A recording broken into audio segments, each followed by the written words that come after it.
Taste the Daily. இலவச வீட்டுமனை பட்டா கோரி திருப்பத்தூர் மாவட்டம் விசமங்கலம் பகுதியில் பொதுமக்கள் சாலை மறியலில் ஈடுபட்டனர்.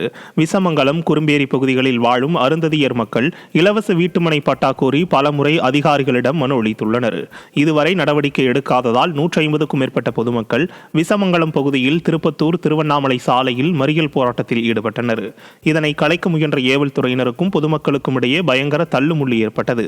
திறனற்ற ஸ்டாலின் ஆட்சியில் ஏழைகள் ஆகிய தங்களுக்கு இலவச பட்டா கூட கிடைக்கவில்லை என வேதனை தெரிவித்தனர்.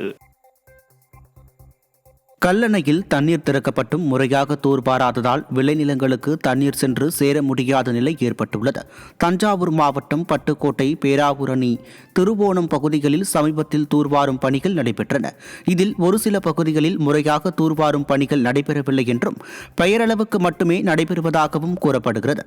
முட்புதர்கள், குப்பைகள் ஆங்காங்கே தேங்கி இருப்பதால் கல்லணையில் இருந்து திறக்கப்பட்ட தண்ணீர் செல்ல முடியாத சூழல் ஏற்பட்டுள்ளது. திறனற்ற ஸ்டாலின் அரசின் பொறுப்பற்ற செயலால் தண்ணீர் திறக்கப்பட்டும் விளைநிலங்களுக்கு தண்ணீர் சென்று சேர இயலாத நிலை உள்ளதாக குற்றச்சாட்டு எழுந்துள்ளது. புதுக்கோட்டை மாவட்டம் அறந்தாங்கி அருகே குடிநீர் கொண்டு செல்லும் குழாயில் பழுது காரணமாக தண்ணீர் வெளியேறி வீணாகி வருகிறது. ஆவுடையார் கோவில் அறந்தாங்கி சாலையில் உள்ள வெள்ளாற்று பாலத்தில் குடிநீர் கொண்டு செல்லும் குழாய்கள் பொருத்தப்பட்டுள்ளது.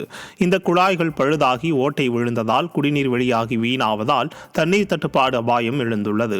இதுகுறித்து அதிகாரிகள் நடவடிக்கை எடுக்கவில்லை என்றும் விடியா திமுக ஆட்சியில் ஆட்சியாளர்கள் முதல் அதிகாரிகள் வரை மக்களின் அடிப்படை தேவைகள் மீது கவனம் செலுத்தாமல் தேவையற்ற திட்டங்களை செய்வதாக மக்கள் வேதனை தெரிவித்தனர். கிருஷ்ணகிரி மாவட்டம் மத்தூரில் கடந்த 5 மாதமாக குடிநீர் வசதியின்றி அவதிப்பட்டு வருவதாக மக்கள் புகார் தெரிவித்தனர். 30,000 லிட்டர் கொள்ளளவில் கட்டிய மேல்நிலை நீர்த்தேக்க தொட்டி மூலம் வீதிக்கு வீதி பைப்லைன் அமைத்து குடிநீர் வழங்காமல் அதிகாரிகள் அலட்சியம் காட்டி வருவதாக மக்கள் புகார் தெரிவித்தனர். மேலும் நீர்த்தேக்க தொட்டிக்கு கீழ் பகுதியில் 3 குழாய் அமைத்து தண்ணீர் விநியோகிப்பதால் மக்கள் சண்டையிட்டுக் கொள்ளும் சூழ்நிலை ஏற்படுவதாக மக்கள் தெரிவித்தனர். விடியா ஸ்டாலின் அரசு மாவட்ட நிர்வாகம் அனைத்து வீடுகளுக்கும் தனித்தனியே குடிநீர் இணைப்பு வழங்க வேண்டும் என கோரிக்கை எழுந்துள்ளது. கிருஷ்ணகிரி மாவட்டம் போச்சம்பள்ளி காவல் நிலையம் முன்பு ஒரே குடும்பத்தைச் சேர்ந்த 4 பேர் தர்ணாவில் ஈடுபட்டனர். சந்தூர் கிராமத்தில் ஒரு வீட்டில் நாகராஜ் என்பவரும் இவரது சகோதரர் வீட்டின் மேல் மாடியிலும் குடியிருந்து வருகின்றனர். இந்த நிலையில் இருவருக்குமான நில பிரச்சனையில் கடந்த 22ஆம் தேதி வழக்கு பதிவானது. இதனிடையே மீண்டும் இருவருக்கும் இடையே பிரச்சனை ஏற்பட்டு அடிதடியாக மாறியது. இதில் தங்களை தாக்கியவர்கள் மீது நடவடிக்கை எடுக்க கோரி நாகராஜ், அவரது மனைவி, மகள் மற்றும் மச்சான் ஆகியோர் தர்ணா போராட்டத்தில் ஈடுபட்டது பரபரப்பை ஏற்படுத்தியது. விடியா திமுக ஆட்சியில் குற்ற செயல்களில் ஈடுபடுவோர் மீது உறுதியான நடவடிக்கை எடுக்கப்படுவதில்லை என மக்கள் குற்றம் சாட்டினர். திருவாரூர் மாவட்டம் மாவூர் பகுதியில் மாடு ஒன்று விஷம் வைத்து கொல்லப்பட்ட சம்பவத்தில் விரைந்து நடவடிக்கை எடுக்க வேண்டும் என காவல்துறையிடம் கிராம மக்கள் முறையிட்டனர். மாவூரைச் சேர்ந்த குமரவேல் மாரியம்மாள் தம்பதி மாடுகளை வளர்த்து வரும் நிலையில் மேய்ச்சலுக்கு சென்ற மாடு வீடு திரும்பாததால் தேடி பார்த்தபோது வயலில் இறந்து கிடந்துள்ளது. இதனிடையே ராமசாமி என்பவரது தோட்டத்தில் விஷம் கலந்த தண்ணீர் பாத்திரங்கள் வைக்கப்பட்டிருந்தது தெரியவந்தது. இதனால் ஆத்திரமடைந்த மக்கள் மாட்டிற்கு விஷம் வைத்து கொன்ற நபர் மீது நடவடிக்கை எடுக்க வேண்டும் என கும்பகர்ண தூக்கத்தில் உள்ள ஏவல் துறைக்கு கோரிக்கை விடுத்தனர். உலக கைம்பெண்கள் தினத்தையொட்டி 13 அம்ச கோரிக்கைகளை திமுக அரசு நிறைவேற்ற வலியுறுத்தி மயிலாடுதுறையில் பெண்கள் முழக்கமிட்டவாறு பேரணியாக சென்றனர். கைம்பெண்கள் மற்றும் ஆதரவற்ற பெண்கள் நலசங்கம் மற்றும் விதவை பெண்கள் வாழ்வுரிமை சங்கம் உள்ளிட்ட அமைப்புகளின் சார்பில் நடைபெற்ற பேரணி நகரின் முக்கிய வீதிகள் வழியாக சென்று விழிப்புணர்வு ஏற்படுத்தியது.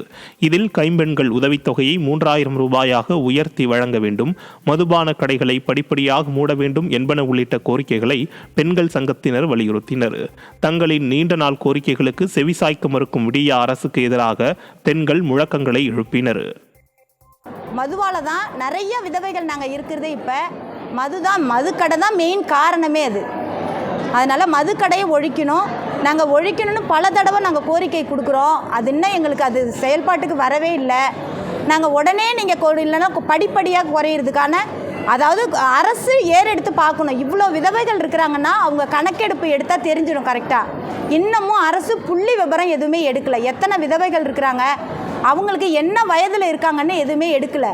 இப்போ அதை எடுத்தாக்கா இது என்ன காரணம், எதனால் இவ்வளோ பேர் விதவையாக ஆகுறாங்க அப்படிங்கிறது தெரியும். இதுக்கு மூல காரணமே மது தான். மதுரை மாவட்டம் திருமங்கலம் அருகே அரசு பள்ளி சமையல் கூடத்தில் தீ விபத்து ஏற்பட்டது. விருசங்குளம் கிராமத்தில் அரசு ஊராட்சி ஒன்றிய தொடக்க பள்ளி செயல்பட்டு வருகிறது. இந்நிலையில் பள்ளியின் சமையல் கூடத்தில் உள்ள எரிவாயு சிலிண்டரில் இருந்து செல்லும் குழாய் திடீரென தீப்பற்றி எரிந்துள்ளது. இதையடுத்து அக்கம்பக்கத்தினர் உதவியுடன் தீ அணைக்கப்பட்டதால் மாணவர்கள் உயிர் தப்பியுள்ளனர்.